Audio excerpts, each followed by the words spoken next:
Hello everyone. Ram tech classes में आपका स्वागत है। और हम स्ट्रक्चरल मैकेनिक्स के बारे में आज हम यहाँ पर शॉर्ट ओवरव्यू देने वाले हैं, यानी कि जस्ट सिलेबस का और इसके टॉपिक का के मेन मेन पॉइंट्स बताने वाले हैं कि इसमें हम क्या पढ़ने वाले हैं और कौन कौन से टॉपिक्स हैं। तो स्टार्ट करते हैं टॉपिक से। देखना कौन कौन से टॉपिक हैं हमारा।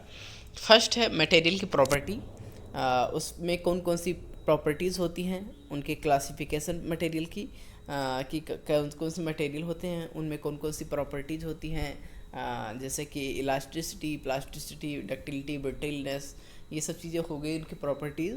ठीक है, और इनके प्रॉपर्टीज़ के बारे में देखेंगे। इसमें कुछ जैसे दिया है इंट्रोडक्शन ऑफ टेंसाइल टेस्ट। ठीक है, tensile test, compressive impact, fatigue क्या होता है, टॉर्जन क्या होता है। ठीक है, तो इन सब के बारे में हम क्या है डिटेल में यहाँ पर एनालिसिस करेंगे। और दूसरा हमारा जो टॉपिक रहेगा simple stress and strain. Strain तो कॉन्सेप्ट ऑफ नॉर्मल स्ट्रेस आपके यहाँ मतलब जो इसमें टॉपिक है नॉर्मल स्ट्रेस स्ट्रेन है और शियर स्ट्रेस है। तो इसके बारे में देखेंगे। इसके क्लासिफिकेशन क्या होते हैं, हुक्स लॉ क्या होता है, मॉडुलस ऑफ इलास्टिसिटी कितने प्रकार की होती है, मॉडुलाई ऑफ इलास्टिसिटी। ठीक है, बल्क मॉडुलस ऑफ इलास्टिसिटी। तो ये सब चीज़ें होती हैं, क्या चीज़ें होती हैं। ठीक है, और इनके परिभाषाएं और इनके जो भी कॉन्सेप्ट होते हैं वो सब कुछ यहाँ पर डिटेल में पढ़ाई जाएगी। और उसके बाद में है स्ट्रेस स्ट्रेन कर्व या माइल्ड स्टील का स्ट्रेस स्ट्रेन कर्व क्या होता है, डायग्राम क्या होता है इसका। Steel HYSD steel proof stress mechanical properties कौन कौन सी होती हैं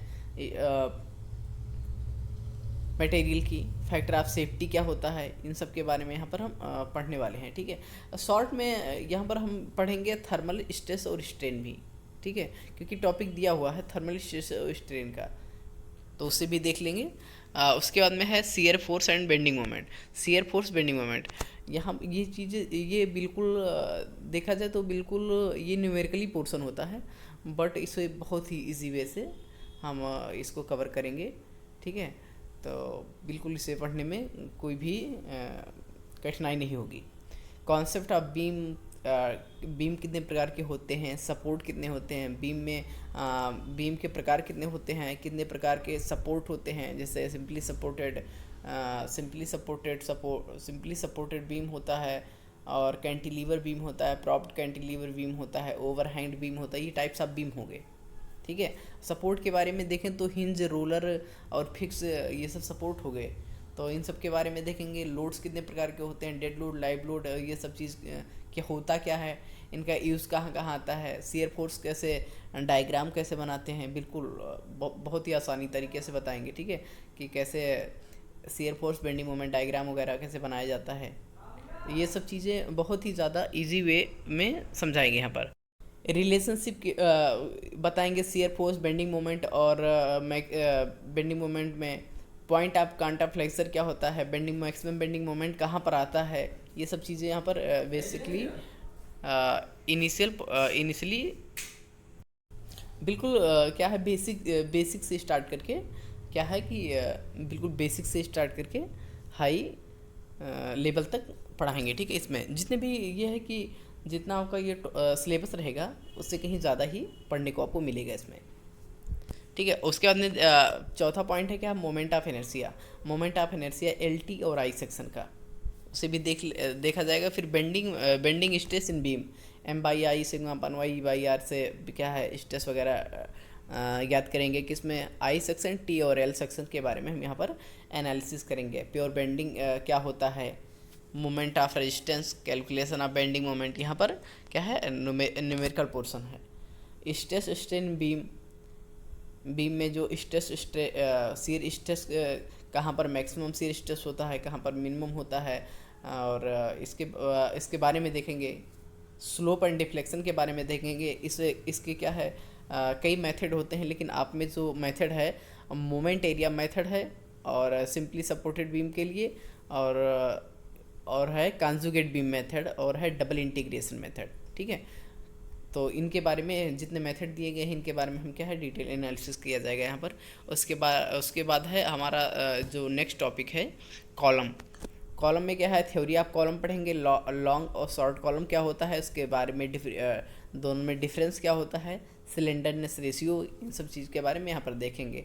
problem solving using Euler theorem और रैंकाइन फार्मूला, रैंकाइन और आइलर थ्योरी का या फार्मूले का उपयोग करके क्या करेंगे, शॉर्ट कॉलम लॉन्ग कॉलम में स्ट्रेस, मोमेंट ऑफ रेजिस्टेंस, इन सब चीज़ को कैलकुलेशन करके देखेंगे कैसे निकालते हैं।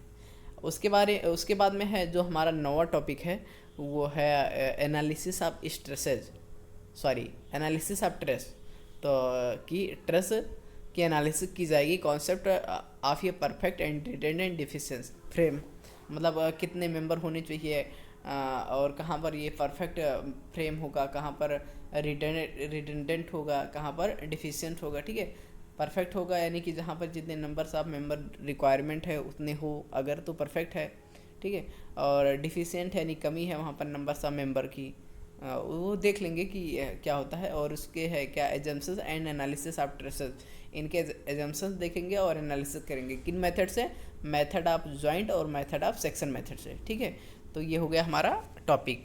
इसमें कुछ प्रैक्टिकल भी है, तो प्रैक्टिकल के बारे में भी कुछ जहाँ तक हो सकेगा पॉसिबल जानकारी देंगे और काफ़ी चीज़ें इसमें कवर हो जाएगी। ठीक है, और प्रैक्टिकल अगर जैसे कॉलेज में करा दिया जाएगा तो और ही बेटर रहेगा, खुद से अगर कर रही रहोगे तो। ठीक है, तो ये प्रैक्टिकल भी 6 प्रैक्टिकल दिए हुए हैं इसमें। और आज के लिए बस इतना ही, बस सिलेबस ही डिस्कशन करना था। उसके बाद में हम पॉसिबल होगा तो जैसे लेक्चर डेली रूटीन पे अपलोड होता रहेगा स्ट्रक्चरल मैकेनिक्स का, और ऐसे जो अदर सब्जेक्ट भी हैं उनका भी एनालिसिस करने के बाद में उनका भी यहाँ पर सिलेबस कवर कराया जाएगा। Thank you.